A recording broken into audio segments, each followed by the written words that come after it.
5ంటికి లేస్తే మనకు ఉపయోగం ఏంటి? అవగాహన ఉందా? నేను చెప్పమంటారా? 5 గంటలకల్లా ప్రతి పర్సన్ కనుక ఉదయాన్నే లెగవగలిగితే సూర్య భగవానుడి కంటే ముందు ఎవరైతే లెగుస్తారో వాళ్ళు వాళ్ళ జీవితంలో దేనినైనా సాధిస్తారు. ముఖ్యంగా విద్యార్థులు విద్యార్థినులు ఈ విద్యాభ్యాసాన్ని మన స్కూల్లో చెప్పేటటువంటి టీచర్స్ చెప్పే ప్రతి విషయాన్ని మీరు అద్భుతంగా ప్రతి విషయాన్ని క్షుణ్ణంగా విని మీరు ఎప్పుడైతే టైంని కరెక్ట్గా అప్లై చేస్తారో అప్పుడే మీకు టైం మీద మీకు మంచి పట్టుదల అనేది ఒకటి ఏర్పడుతుంది. ఈ టైం మేనేజ్మెంట్ అనేది ఏంటంటే మీరు టైం మేనేజ్మెంట్ అనేది మాకు తెలియదా అని అనుకోవచ్చు.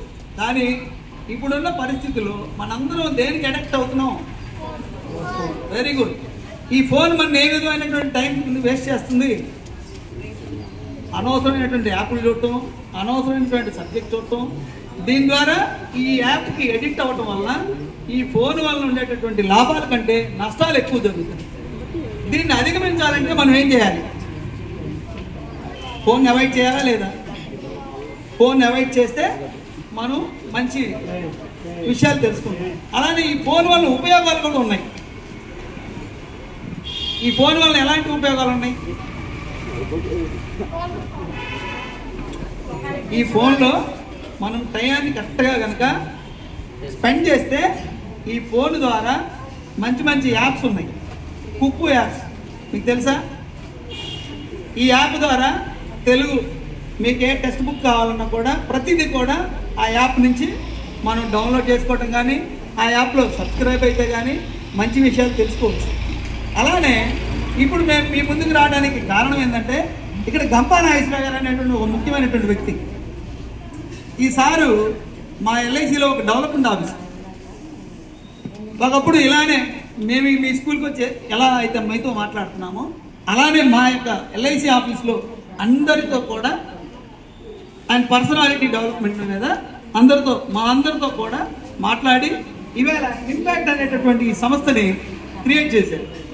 ఈ సంస్థ ఇప్పుడు ఇంటర్నేషనల్ ICI అనేటటువంటి దానికి కూడా ఆల్రెడీ ఇంటర్నేషనల్లో యాడ్ చేసుకుంటూ వెళ్ళటం జరుగుతుంది.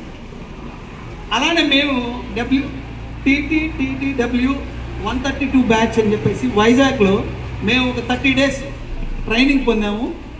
అలానే 2 days ఆఫ్లైన్ ద్వారా, మిగిలినటువంటి రోజులు ఆన్లైన్ ద్వారా. సో ఇక్కడ గంపా నాగేశ్వరరావు గారు ఏం చెప్తారంటే మీరు ఏ స్కూల్కైనా వెళ్ళి విద్యార్థులతో మీరు టైం మేనేజ్మెంట్ గురించి, గోల్ సెట్టింగ్స్ గురించి, అలానే హ్యూమన్ రిసోర్సెస్ గురించి ఇట్లా డిఫరెంట్ దగ్గరగా మాకు 30 రోజులు 30 రకాల క్లాసులు చెప్పడం జరిగింది. సో మేము ఈరోజు మీకు ఈ ఇంపాక్ట్ ద్వారా ఒక టైం మేనేజ్మెంట్ అనే దాన్ని ఒక ఎగ్జాంపుల్గా తీసుకొని అందులో ముఖ్యంగా మన లైఫ్ గార్డెన్, జీవితానికి ఒక గార్డెన్ని తయారు చేసుకున్నాం. అందులో ఈ గార్డెన్లో 4 రకాలైన మొక్కలను పెంచాలి అనేటటువంటి ఒక సంకల్పాన్ని క్రియేట్ చేసుకున్నాం. ఈ 4 రకాల మొక్కలు ఎలాంటి మొక్కలను పెంచాలి? హెల్త్ ఒకటి, రెండోది చెప్తారు మీరు, రిలేషన్షిప్, అవగాహన, ఇంకా ఎడ్యుకేషన్ పార్టే. అవగాహన ఎడ్యుకేషన్ అయితే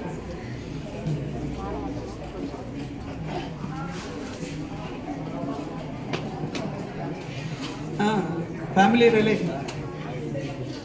సో ఈ 4 మొక్కలు మన లైఫ్ గార్డెన్లో పెంచాలి అంటే మనం ఏం చేయాలి? సమయాన్ని స్పెండ్ చేయాలి, వాటికి సరిపడినంత నీళ్లు పోయాలి. నీళ్ళు ఎక్కువ పోసినా కూడా మొక్కలు చచ్చిపోతాయి. ఈ మొక్కలతో పాటు కలుపు మొక్కలు కూడా పెరుగుతూ ఉంటాయి, అవునా? ఈ కలుపు మొక్కలు ఏం చేయాలి? పీకేయాలి. ఆ పీకేయాలన్నా కూడా సమయాన్ని కేటాయించాలా లేదా? దీంతో పాటు మనం చదువుకుంటున్నటువంటి ఈ స్కూల్లో మీరు స్పెండ్ చేస్తున్నటువంటి టైంని నీ పక్కన ఉన్నటువంటి వ్యక్తి, ఎప్పటి నుంచో పరిచయం ఉన్నటువంటి వ్యక్తి వస్తాడు, పరిచయం లేనటువంటి వ్యక్తి కూడా వచ్చి పరిచయం చేసుకుంటాడు, నువ్వు ఏ స్కూల్లో చదువుతున్నావు అని అడుగుతాడు. అదేవిధంగా నువ్వు ఈరోజు మీరు ఏ క్లాస్లో ఏ సబ్జెక్ట్ నేర్చుకున్నారు, టీచర్ గారు ఏం చెప్పారని అడుగుతారు. మీరేం చెప్తారు? అంటే మిమ్మల్ని డిస్టర్బ్ చేయడానికి వస్తాడు. ఆ డిస్టర్బ్ చేసే సమయాన్ని కూడా మీరు ఈ టైం మేనేజ్మెంట్లో వాడుకోవాలి. ప్రక్కన ఉన్నటువంటి వ్యక్తిని మన్ని ఏ విధంగా చెడగొట్టడానికి ప్రయత్నం చేస్తున్నాడు. మనం ఇందా చెప్పాంగా, ఈ లైఫ్ గార్డెన్లో ఉన్నటువంటి కలుపు మొక్కలు ఎలా అయితే వేరేస్తామో అలానే మన చుట్టుపక్కల ఉన్నటువంటి వ్యక్తులు మనల్ని చదువుకునే సమయంలో చేసే డిస్టర్బెన్స్ని ఆపాలి అంటే మనం ఒక మంచి నిర్ణయం తీసుకోవాలి. నా టైం వేస్ట్ అయిపోతుంది, నేను ఈరోజు టీచర్ గారు చెప్పిన పలానా టైంలో పలానా ఇంగ్లీష్ అనే ఒక సబ్జెక్టు పూర్తిగా చెప్పారు, పారా టు పారా నేను రెఫర్ చేసుకోవాలి, నేను రాసుకోవాలి, దయచేసి నన్ను డిస్టర్బ్ చేయొద్దు అని పక్కన వాళ్ళకి సలహా చెప్తూ, ఆ పక్కన వాళ్ళకి చెప్పేటప్పుడు కూడా వాళ్ళ మనసు ఒప్పించాలి, నొప్పి పుట్టకూడదు. ఏమంటారు? మనం చెప్పాలి అనుకున్న విషయాన్ని నో అని చెప్పడం కూడా చాలా గొప్ప విషయం అన్నమాట. నో అనే చెప్పే విషయాన్ని నేర్చుకుంటే మన జీవితంలో గ్యారంటీకి సక్సెస్ అవుతాం. నో అన్నిటికీ నో చెప్పకూడదు. సమయాన్ని బట్టి మనం నో చెప్పాలి, దాన్ని ఎలా యూటిలైజ్ చేసుకోవాలి. ఈ టైం మేనేజ్మెంట్ ద్వారా మీరు చాలా విషయాలు తెలుసుకోవడానికి మాకు ఇచ్చినటువంటి ఈ గంపా నాగేశ్వరరావు గారు ఇచ్చిన ట్రైనింగ్లో ఇంకా చాలా విషయాలు ఉన్నాయి. వాటిలో నుంచి మీకు ఒక చిన్న కాలం చాలా విలువైనటువంటి, అవునా? దాని నుంచి ఒక సంవత్సరం విలువ తెలియాలంటే క్లాస్లో ఉన్నటువంటి స్టూడెంట్ ఆ సంవత్సరం సబ్జెక్ట్ పోతే మీకు ఆ విలువ తెలిసిద్దా లేదా?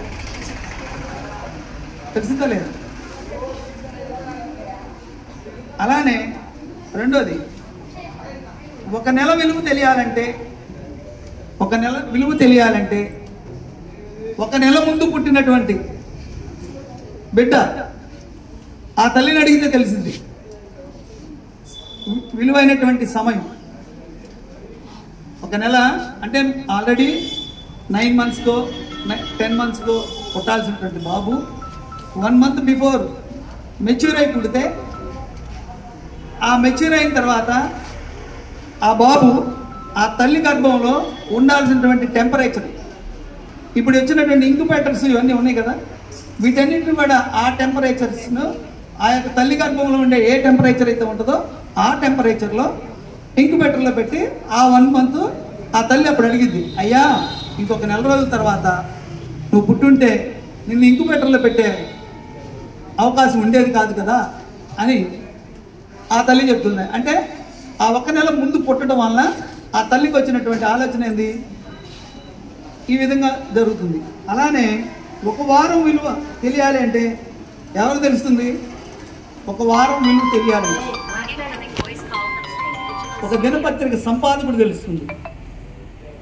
దినపత్రిక నడిపేటువంటి సంపాదకుడికి వారం యొక్క విలువ తెలుస్తుంది.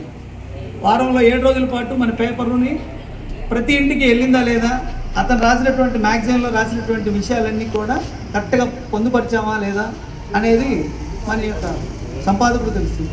అలానే 1 సంవత్సరం విలువ తెలియాలంటే ఎవరికి తెలుస్తుంది? 1 సంవత్సరం విలువ తెలియాలంటే ఎవరికి తెలిసింది? ఫిబ్రవరి నెలలో 29వ తారీఖున పుట్టేటటువంటి వాడికి మాత్రమే తెలుస్తుంది.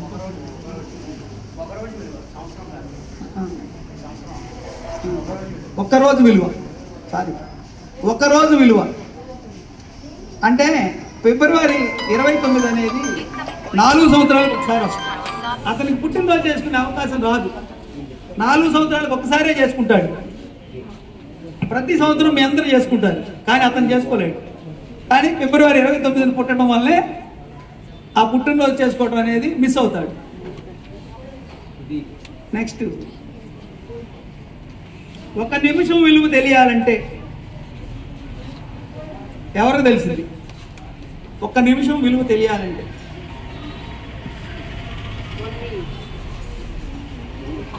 ట్రైన్ మిస్ అయినటువంటి ప్యాసింజర్కి తెలుస్తుంది. ఒక్క నిమిషం విలువ ట్రైన్ మిస్ అయినటువంటి ప్యాసింజర్కి తెలుస్తుంది. ఒక సెకండ్ విలువ తెలియాలి అంటే ఎవరికి తెలుస్తుంది? ఒక సెకండ్ విలువ తెలియాలంటే ఎవరికి తెలుస్తుంది? త్రుటిలో తప్పిన ప్రమాదం అంటే మనకి అనుకోకుండా జరిగే సంఘటనే కదా, అది సెకండ్స్లోనే కదా జరిగేది, అవునా కాదా? అందుకనే అంటారు మన తల్లిదండ్రులు కానీ మన గురువులు కానీ, అమ్మ రోడ్డు మీద వెళ్ళేటప్పుడు చూసి వెళ్ళండి, జాగ్రత్త వహించండి, మీ స్కూల్లో నుంచి బయటకు వెళ్ళే ప్రతి ఒక్కరికి చెప్తారు, అవునా కాదు? అది మన గురువులు ఇచ్చేటటువంటి నినాదం. దాన్ని మనం ఏం చేస్తాం? నాకేం కాదు, నేను ధైర్యంగా వెళ్ళగలను అని వెళ్తూ ఉంటాం. అందువల్ల ఏంటంటే ఇక్కడ సమయభావాన్ని ఉపయోగించాలి. అదేవిధంగా ఒక మిలియన్ సెకండ్స్ ఒక మిల్లీ సెకండ్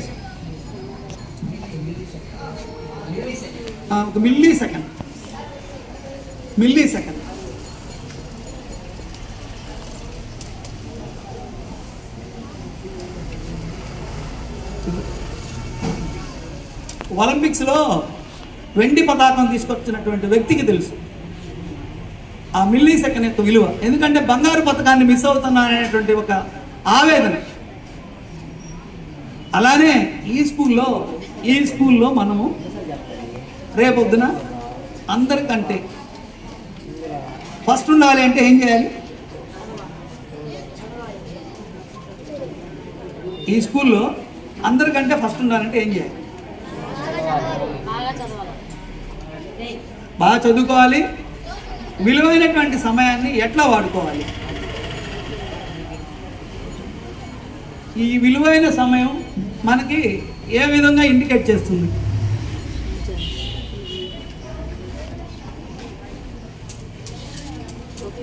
అందరు కామ్గా ఉంటున్నారు, ఏమి రియాక్ట్ అవ్వట్లేదు.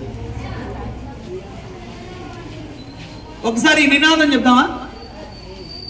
నవభారత నిర్మాణంలో రాళ్ళెత్తిన కూలీలం మేము. నవభారత నిర్మాణంలో చెప్పండి మీ అందరూ. నవభారత నిర్మాణంలో రాళ్ళెత్తిన కూలీలం మేము. వ్యక్తిగత వికాసానికి నైపుణ్యత శిక్షణా తరగతుల్లో భాగంగా గంపా నాగేశ్వరరావు గారు మీ అందరితో అంటే మమేకం అవ్వడానికి ఈ టైం మేనేజ్మెంట్ గురించి, ఈ టైంని మీరు ఎట్లా యూటిలైజ్ చేసుకుంటారు అర్థమవుతుందా? ఈ సందర్భంగా ఒక చిన్న కథ చెప్తాను నేను. ఒక చిన్న కథ చెప్తాను. ఎందుకంటే వాళ్ళ మీలాగానే 10th క్లాస్లో అందరూ సాధించినటువంటి స్టేట్ ఫస్ట్ వస్తే ఒక పేద పేరెంట్ అతను తీసుకున్న నిర్ణయం ఏంటంటే, అమ్మా నువ్వు స్కూల్ ఫస్ట్ స్టేట్ ఫస్ట్ వస్తే నేను నీకు మంచి 5 స్టార్ లేదంటే మంచి హోటల్లో నేను నీకు దోశ పెట్టిస్తానని చెప్పాడు వాళ్ళ నాన్నగారు. ఆ అమ్మాయి అట్లానే కష్టపడి స్టేట్ ఫస్ట్ తీసుకుంటుంది. ఆ స్టేట్ ఫస్ట్ వచ్చిన దానిలో అది రాగానే మంచి హోటల్కి తీసుకెళ్ళి వాళ్ళ నాన్నగారు మీ దగ్గర ఉన్న దానిలో మంచి దోశ ఆర్డర్ చేసిన వెంటనే అక్కడ ఉన్నటువంటి వెయిటరు ఈ దోశ చెప్పగానే ఆర్డర్ ప్లేస్ చేశాడు. మళ్ళీ వెనుతిరిగి వచ్చి వెంటనే సార్ మీరు కూడా టిఫిన్ చేయండి అని అడిగారు.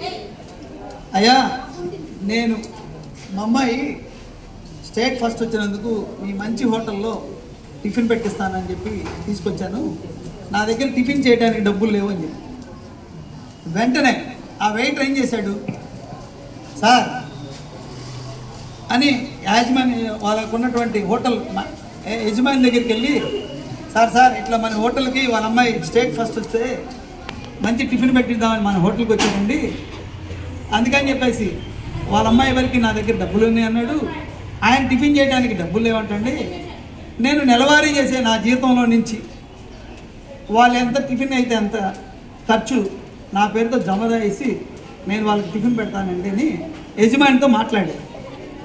ఆ యజమాని విన్న వెంటనే, అరే పిచ్చి వాళ్ళ నువ్వు పెట్టేదేంటి, నేనే అదేదో ఆ ఆర్డర్ ఏదో నేనే తీసుకుంటాను, ఆ అవకాశాన్ని నేనే తీసుకుంటానని ఆ యజమాని అతన్ని వాళ్ళ దగ్గరికి వచ్చి వాళ్ళిద్దరిని అభినందించి వాళ్ళకి ఆ రోజు మంచి టిఫిన్ పెట్టి పంపించడం జరిగింది. ఇది 10th క్లాస్ అయిపోయింది. తర్వాత ఆ అమ్మాయి ఐపీఎస్ కూడా పాస్ అయ్యి ఐపీఎస్ కూడా మంచి మార్కులతో అక్కడ కూడా మంచి గోల్డ్ మెడల్ సాధించాడు. ఆ తర్వాత ఇదే ఊరు వచ్చి ఇక్కడ పోస్టింగ్ ఇచ్చారు ఐపీఎస్. అప్పుడు వెంటనే వాళ్ళకి ఆల్రెడీ వాళ్ళ దగ్గర ఉన్నటువంటి వీళ్ళు ఉంటారు కదా, కింద ఉన్నటువంటి వాళ్ళు ఎంప్లాయీస్, వాళ్ళకి ఆర్డర్ పాస్ చేసింది, ఫలానా హోటల్లో మేము టిఫిన్ చేయాలి, మీరు ఆ హోటల్ వాళ్ళకి చెప్పండి అనగానే వాళ్ళు ఒక టేబుల్ అరేంజ్ చేశారు. మరి కలెక్టర్ గారు వచ్చారంటే టేబుల్ చాలా రంగరంగ వైభవంగా ఏర్పాటు చేస్తారుగా, చేశారు. సరే అక్కడికి వాళ్ళు రాగానే వెంటనే ఎవరైతే ఉన్నారో ఆ వెయిటరు, ఆ యజమాని వచ్చి వాళ్ళిద్దరిని అభినందించి ఈరోజు కూడా మేమే పెడదామనే ఆలోచనతో వాళ్ళకి అన్నీ ఆఫర్ చేశారు.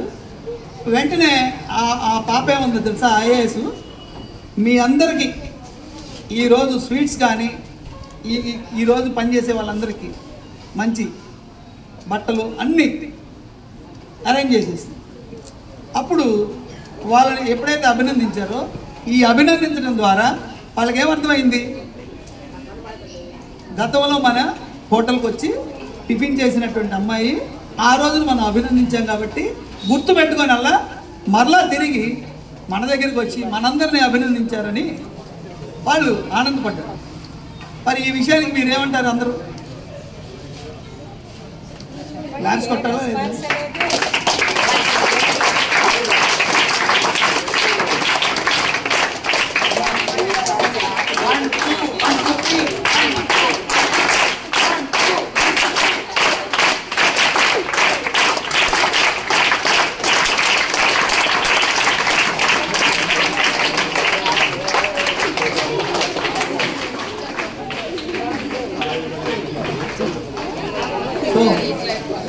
ఈరోజు ఇంత విలువైన సమయాన్ని ఇచ్చినటువంటి